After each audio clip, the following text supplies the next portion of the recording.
Chapter 13. Realizing what he had done, he abruptly pulled away, breathing heavily from panic. Fear was in his eyes, and he immediately looked to the stars and saw his star and Lucy's closer than they had been a minute ago, and Aalliyah's drifting further away. Tears rimmed his eyes, and one slipped free. "I am so sorry. I shouldn't have done that," he declared. Lucy didn't respond, and the silence consumed them, making it nearly unbearable. Nate continued, "This is what I was afraid of when I looked at the stars the other night. I'm growing apart from Aalliyah, and our paths are no longer intertwined, but now yours is in line with mine. It seems like fate wants us to be together. It cannot be a coincidence that we both came here together at Cambridge. It is destiny. I hate myself right now, but I want to kiss you again." He leaned in, but she pressed her hand to his chest and pushed him away. "How long have you and Aalliyah been together again?" Lucy inquired. "Almost 5 years." "Exactly. You barely know me. You love her. Don't throw that relationship away." "I know, the stars don't lie, though. I know I barely know you, but I can't help what the heart feels. I need to know, are the feelings one way or reciprocated?" Lucy gazed at the stars and saw the ones he indicated earlier. She sighed.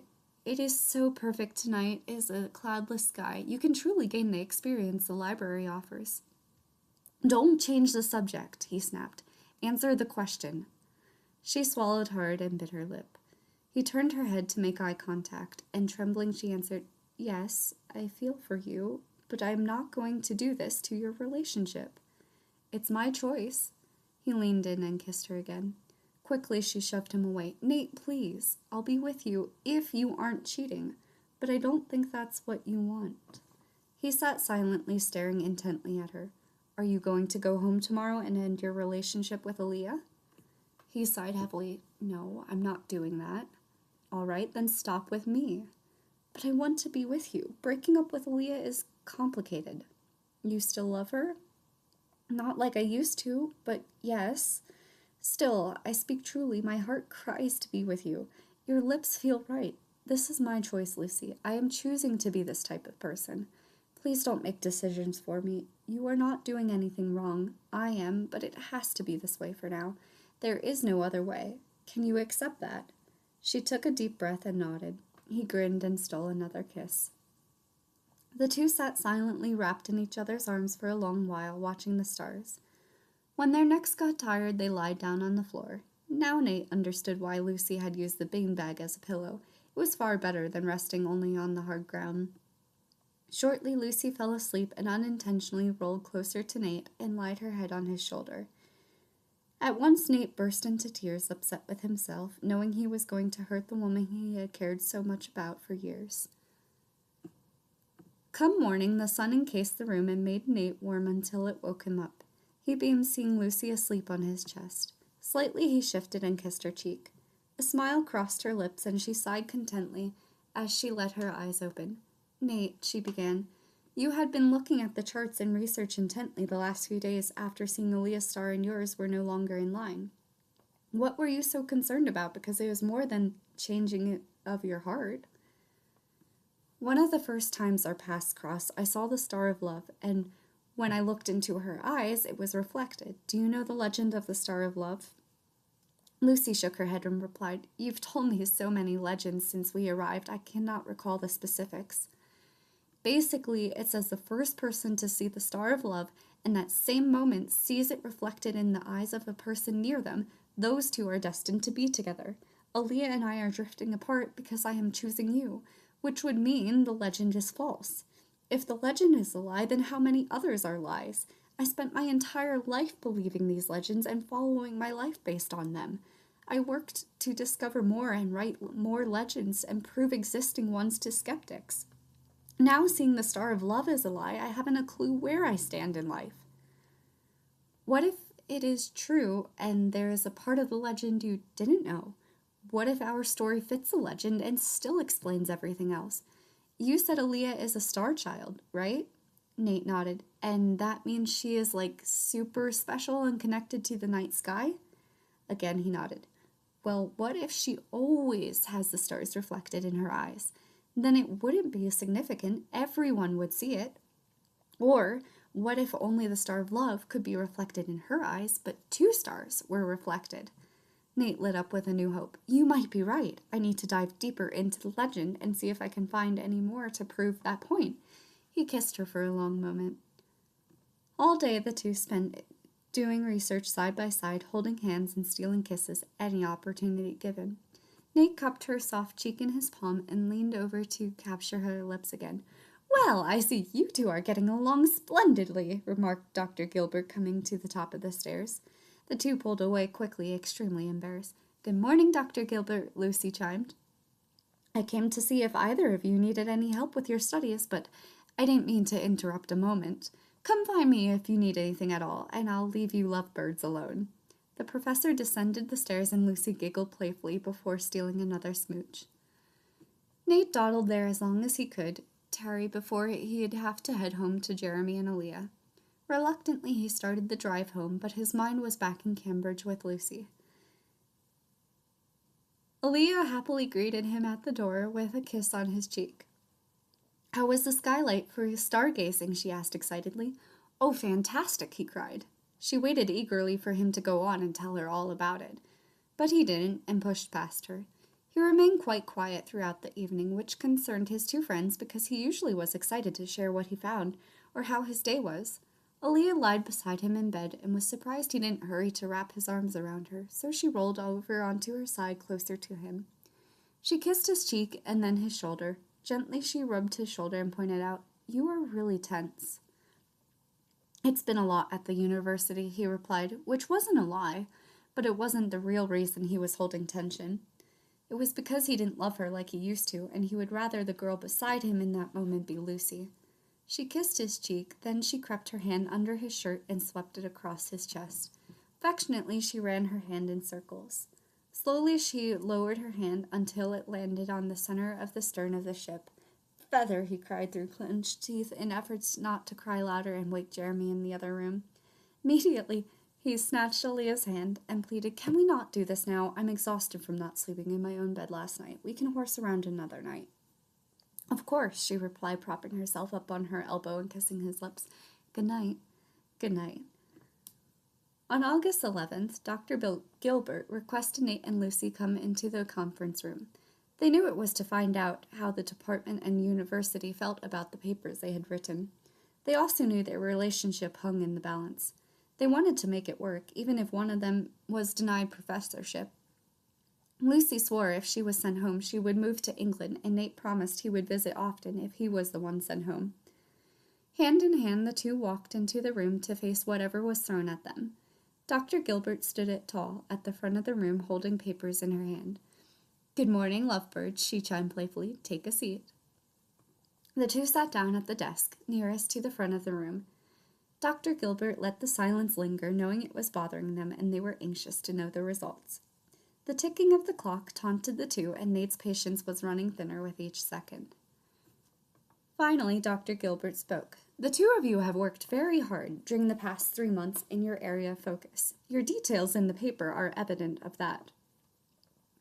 When we sent the letters in the mail to you, we were aiming for a trial period to see if either of you would be an assistant professor to myself in one of my courses. I dabbled in astronomy, but it is not the only science I've studied over the years. I find it difficult to teach my students when I am not a complete expert in the area, which is why we opened the campus to both of you. However, upon review of your papers, the university decided that is no longer necessary. Lucy's hand tightened on Nate's. She knew the professor was about to tell them neither of them made it, and their time at Cambridge was over. She didn't want to hear it, though, because it was the perfect place for her and Nate to secretly be together. Anxiously, she glanced at Nate, but saw he was holding a stern face with no indication of thoughts. Dr. Gilbert lightened her tone. Oh, don't look so worried, Lucy. You both got it and will continue being a valued member of Cambridge. Lucy sighed heavily, relieved, and then questioned, But you said it was no longer necessary. The initial goal isn't. Instead, neither of you will be my assistant. You are going to co-teach a course of your own. You are not assistant professors, but professors. Congratulations. Nate, with the eyes glittering, gazed at Lucy and grabbed her cheek. A second later, he overlapped her lips. We did it, he cried excitedly. I couldn't have done it without you, she responded. Dr. Gilbert cut in. You both already made a fantastic team, so I know you will make great co-professors. I hate to put pressure on you both, but classes begin September 1st. Do you think you can be ready to teach astronomy by then? Nate answered, We have been invested in it for years. It will be no problem. What level course will we be that we are teaching? An introductory course. I'm hoping the two of you can get the students invested in what you have discovered over the years. The passion you both feel for your field will inspire your students. You'll have to decide if you want a required textbook for your class, and then I can add it to the website. Let me know about that as soon as possible so students have enough time to get their textbooks. Nate and Lucy shared a look and understood what the other was thinking. That won't be necessary for our class. May we have a night lab once a week so the students can get a chance to study the stars in the library as Lucy and I have done over the past 3 months? Yes, I think that is fitting for your course. Would Wednesday nights work so that it is in the middle of the week, giving you a chance to introduce the topic, see it in action, and debrief it? Yes, that would be perfect. Thank you so much, Dr. Gilbert. She dipped her head and left the room. Nate at once kissed Lucy. The second he created a tad of space, he encased her lips again. I love you so much, he mumbled and smooched her again. I love you too, she cried when he allowed her to get the words out. We should spend the day celebrating, and then tomorrow we can get started on planning. Yes, I agree. How first shall we celebrate? Maybe a drink? He nodded, and the two set out for town. They chose a fancy place to have a drink. Slowly they sipped the drinks and ate lunch, but mostly they talked about how exciting this new chapter beginning was. Plus, while at Cambridge, they would be able to continue working on their research, which could then be used in their class. They remained there until 3 o'clock, and then finally headed back to the university. Nate walked holding her hand through the halls and paused outside of their rooms. Which room would you like to spend time together in today? He inquired. We can go to yours. Last time we went to mine when we were playing a board game, Lucy answered. He unlocked the door and they entered. So, what are we going to do for fun today? Nate grinned. Celebrate more, of course. Playfully, he lifted Lucy into his arms and carried her across the room. He laid her down on the bed and started unbuttoning her top, but paused. Is this all right? Yes. Good. Then let's celebrate. Nate peeled their clothing off and threw them onto the floor. Then he rolled them into the covers and Lucy giggled. Just as he wrapped them in the warm covers, he wrapped them together. After a bit, he lied on his back as he tried to bring his breathing back under control, and Lucy did the same thing. Many minutes the two lied there, soaking up the company and reflecting back to moments ago. Occasionally Nate stole a kiss on Lucy's cheek or bare shoulder. When the clock changed to 4:30, Lucy stated, I guess we ought to get up. Do you want to finish celebrating by going to dinner out in the town? He sighed. I suppose we can. I'm going to shower and get dressed before we head out, though. Good idea. I'll do that too and meet up with you in 30 minutes. Lucy climbed out of bed and retrieved her clothing from the floor and hurried to the confines of her own room. After dinner, the two lingered outside on campus. Lucy was talking endlessly about how she was going to spend the night thinking about tomorrow and planning the class together. She noticed Nate's smile had vanished and he was really quiet, as he had been since they lied together. Now it seemed like he was barely listening as she spoke.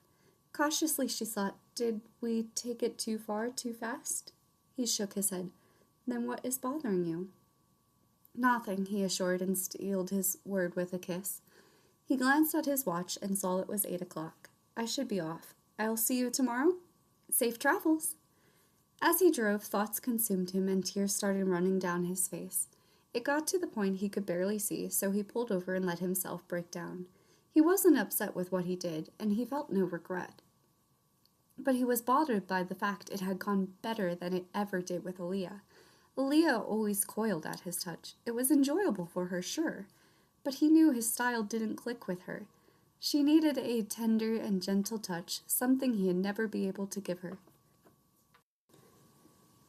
Lucy, on the other hand, welcomed his coarse touch and was equally as wild and playful as he was. Tears continued to flow down his face.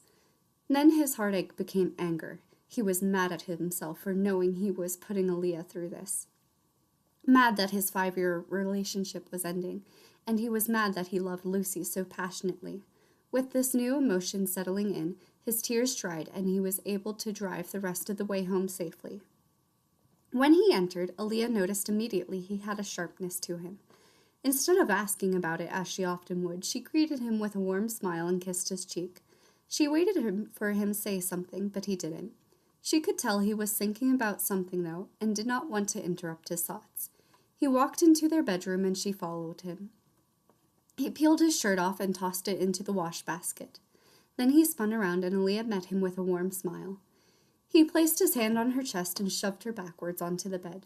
In another second, he tore her shirt off. "Nate, wait," she demanded. "Jeramie is here." "I know," he replied. "I don't care." He went to run his fingers affectionately along her skin, but his anger turned his fingers into claws. "Nate," she hissed as a warning, but he continued.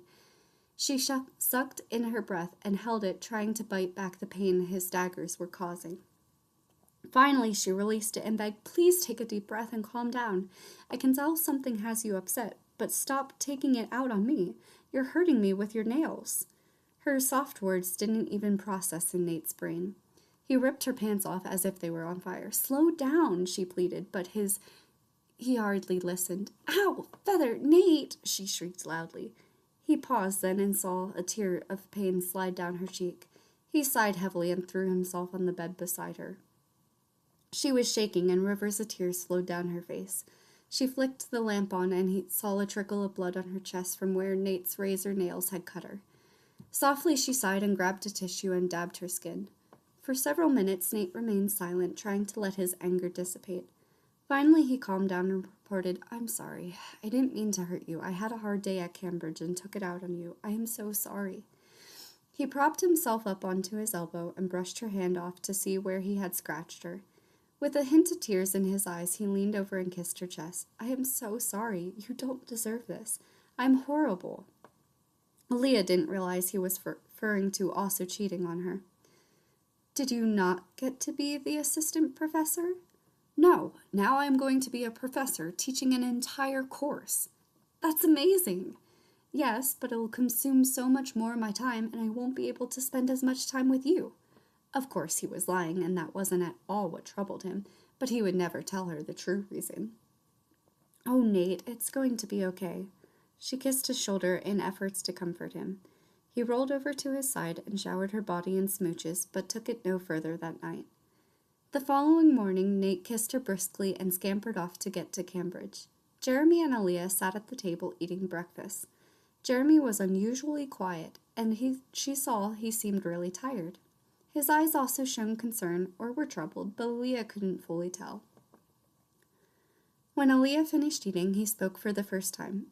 "There's something I want to talk to you about before we go to the preserve today. Last night, I heard you cry in pain. Are you okay?" "Yes," she said, and added a smile to be more convincing. "Are you sure? Because whatever Nate did last night really hurt you." "Yes, he was just going too fast, that's all. The moment I cried in pain, he stopped. I promise I am okay." Jeramie sighed. "That's a relief. I was so worried about you. I couldn't sleep afterwards. I wanted so badly to rush into the room and check on you, but I didn't. Every time I fell asleep, your cry replayed in my dreams and woke me up again and again. I'm so sorry. I hadn't meant to cause you such agony." "I know. It's all right, Aalliyah. I just was so worried about you. Nate has never hurt you before, and it's not like him to do so, which is why I was terrified. It's really sweet how caring you are, and I truly appreciate your concern." The first month of classes passed, and it was October 1st. Aalliyah and Jeramie were outside by the preserve.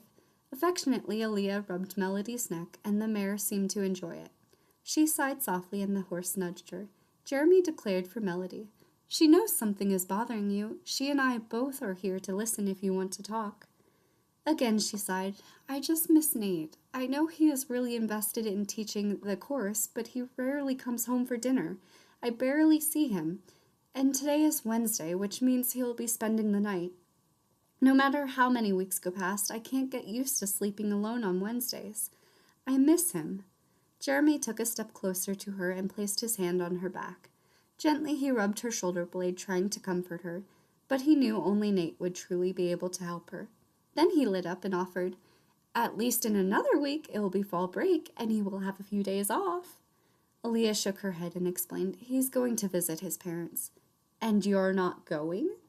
"Not this time. I want to stay helping you at the preserve. He didn't mind, though, because he says you need company, too, because if two people are alone, then we aren't really alone, are we?"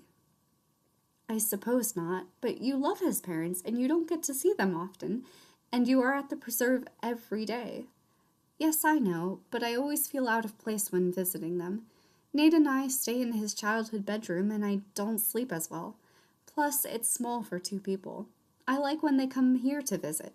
Besides, Nate promised to call at least once a day, and I will be able to talk to his parents on the phone." "That's good. My watch just vibrated. Let's go back inside to the practice. Or you could stay out here." "I'll come in." Jeramie smiled, and the two headed back into the human Hewling building. Aalliyah truly was learning a lot here and cherishing the time, and she knew she made the right decision in leaving the library.